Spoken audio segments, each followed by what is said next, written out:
प्रिय विद्यार्थियों नमस्कार। आज हम दादी माँ कहानी का शेष भाग पढ़ेंगे। दादी माँ की मृत्यु के बाद लेखक को अपने बचपन की घटना याद आती है कि किशन के विवाह के दिनों की बात है। विवाह के 4-5 रोज पहले से ही औरतें रात रात भर गीत गाती हैं। विवाह की रात को अभिनव भी होता है। यह प्रायः एक ही कथा का हुआ करता है। उसमें विवाह से लेकर पुत्र उत्पत्ति तक के सभी दृश्य दिखाए जाते हैं। सभी पाठ औरतें ही करती है। मैं बीमार होने के कारण बारात में ना जा सका। मेरा भाई राघव दालान में सो रहा था और वह भी बारात में जाने के बाद पहुंचा था। औरतों ने उस पर आपत्ति की। दादी माँ बिगड़ी। लड़कों से क्या पर्दा, लड़के और परब्रह्मा का मन तो एक जैसा होता है। लेखक के बड़े भाई किशन भैया का विवाह था। विवाह के दिन लेखक बीमार होने के कारण बारात में ना जा सका और उसका मामा का जो लड़का राघव था वो भी देरी से आया, इसलिए बारात में नहीं जा सका।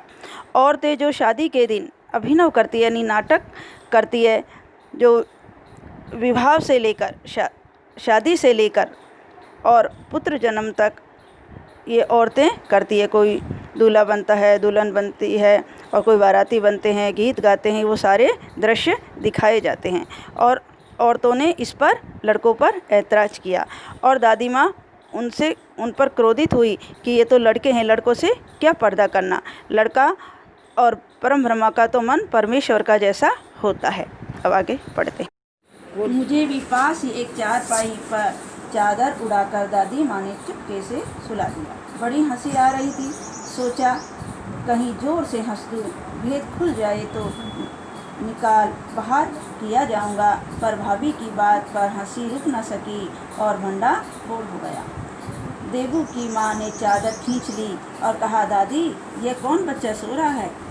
बेचारा रोता है, शायद दूध तो पिला दूँ। हाथापाई शुरू हुई और दादी माँ बिगड़ी। लड़के से क्यों लगती है?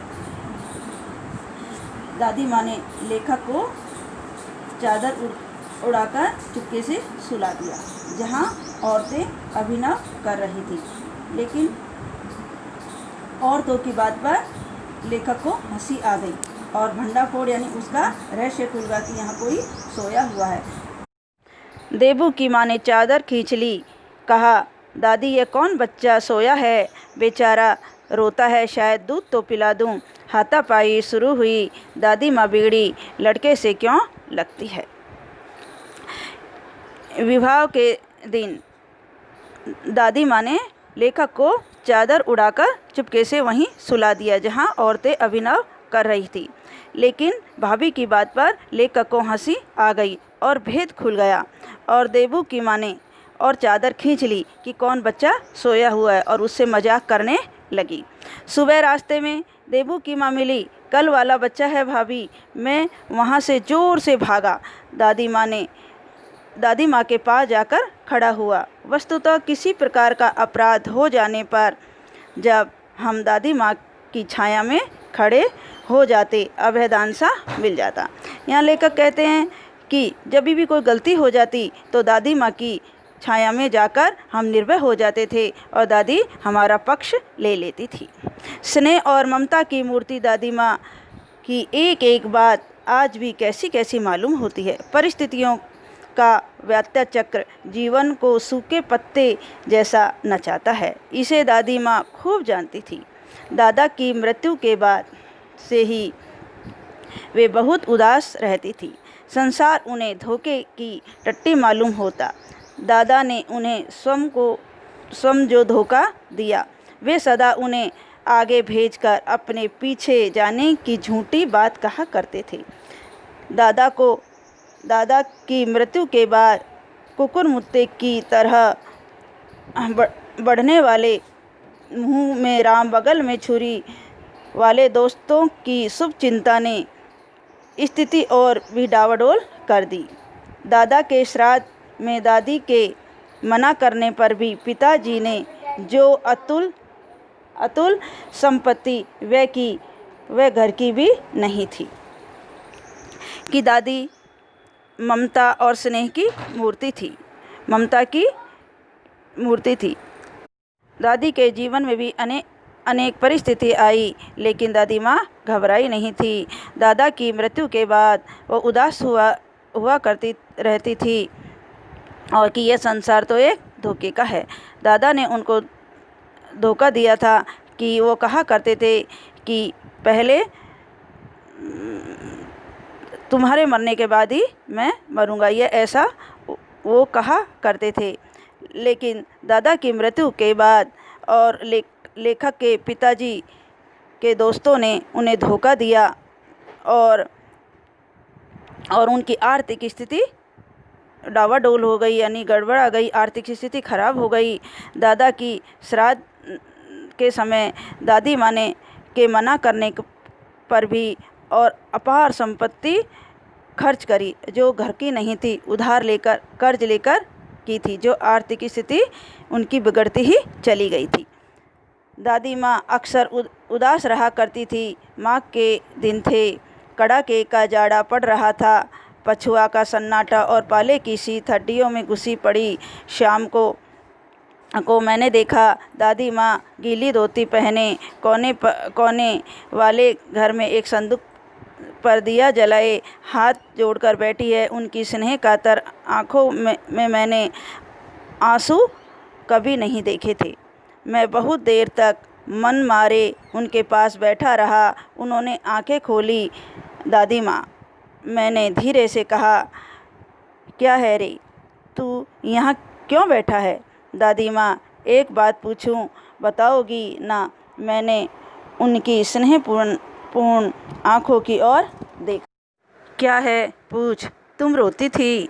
दादी माँ मुस्कुराई। पागल, तूने अभी खाना भी नहीं खाया। चल चल, धोती तो बदल लो। दादी माँ, मैंने कहा, मुझे सर्दी गर्मी नहीं लगती बेटा। वे मुझे खींचती हुई रसोई में ले गई। सुबह मैंने देखा चारपाई पर बैठे पिताजी और किशन भैया मन मारे कुछ सोच रहे हैं। दूसरा चारा ही क्या है। बाबू बोले, रुपया कोई देता नहीं, कितने के तो अभी पिछले भी बाकी हैं। वे रोने रोने से हो गए। रोते क्यों हो? दादी माँ ने उनका माथा सहलाते हुए कहा, मैं तो अभी ही हूँ। उन्होंने संदूक खोलकर एक चमकती सी चीज़ निकाली। तेरे दादा ने यह कंगन मुझे इसी दिन के लिए पहनाया था। उनका गला भराया। मैंने इसे पहना नहीं, इसे सहेज कर रखती आई हूँ। यह उनके वंश की निशानी है। उन्होंने आंसू पोंछकर कहा कि पुराने लोग आगा पीछा सब सोच लेते थे बेटा। इस प्रसंग में लेखक ने बताया है कि दादी माँ हमेशा परिवार की मदद करने के लिए तैयार रहती थी। लेखक के पिताजी और किशन भैया चारपाई पर बैठे सोच रहे हैं कि घर गृहस्थी अब कैसे चलेगी। पिछला कर्ज चुका नहीं, उधार अब कोई देता नहीं है। यह सोचकर दोनों की आंखों में आंसू आ जाते हैं।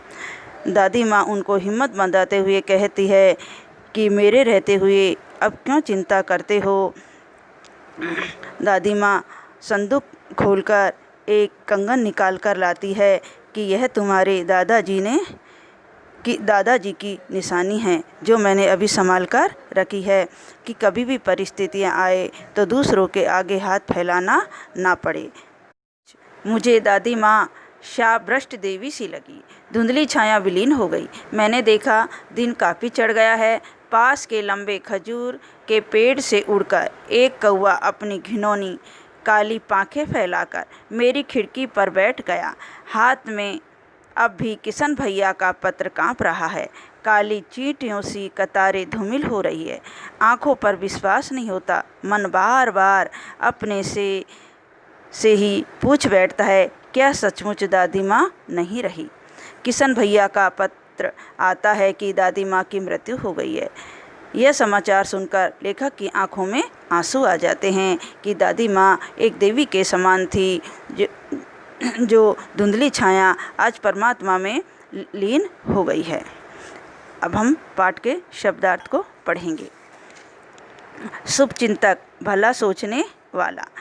प्रतिकूलता, अनुकूल परिस्थितियाँ न होना। क्वार, आश्विन का महीना। अघन, पौष का महीना। हुड़क, चाहत। सरसाम, सर्दी से चढ़ने वाला बुखार। Vishu, Chica, plague. निकसार, निकास का स्थान। निस्तार, उद्धार। दालान, बरामदा। वात्या चक्र, हवा का चक्र। सहेज कर, संभाल कर। पाठ में आए मुहावरे। भंडाफोड़ होना, भेद खुल जाना। मुंह में राम, बगल में छुरी। मित्रता का दिखावा कर, मन में छल कपट रखना। दूधो नहाओ, पूतो फलो, धन परिवार में समृद्धि होना। अभ्यास प्रश्न। लेखक को अपनी दादी माँ की याद के साथ साथ बचपन की और किन किन बातों की याद आती है। दूसरा प्रश्न, दादा की मृत्यु के बाद लेखक के घर की आर्थिक स्थिति क्यों खराब हो गई थी। दादी माँ के स्वभाव का कौन सा पक्ष आपको सबसे अच्छा लगा और क्यों। बच्चों, आपको भी अपनी दादी माँ व दादा के साथ बिताई गई बचपन की यादों को लिखना है। यह गृह कार्य